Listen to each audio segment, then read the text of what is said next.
એક સમયની વાત છે. દેવી પૂજક સમાજના લોકો જંગલ અને ગામની સીમા પર વસતા હતા. ગામના લોકો તેમને બાઘરી કહેતા. આ સમાજના લોકોની સૌથી મોટી તાકાત તેમના તીર, કામઠા અને ભાલા નહીં, પણ તેમની અડગ આસ્થા હતી.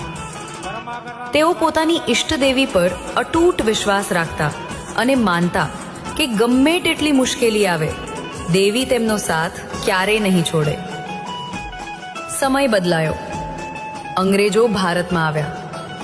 તેમણે ઘણા સમાજોને ડરાવીને, લાલચ આપીને કે ચાલાકીથી ઝુકાવી દીધા.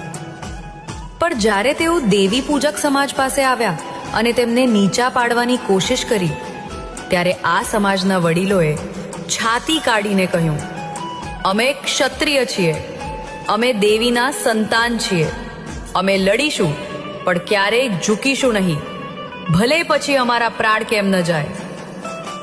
અંગ્રેજોએ ધમકાવ્યા, પૈસાની લાલચ આપી, જમીન આપવાની વાત કરી, પણ આ સમાજના લોકો ટસના મસ ન થયા. તેમણે પોતાનો ગૌરવશાળી વારસો અને માથે રહેલો દેવીનો હાથ ક્યારેય ન છોડ્યો.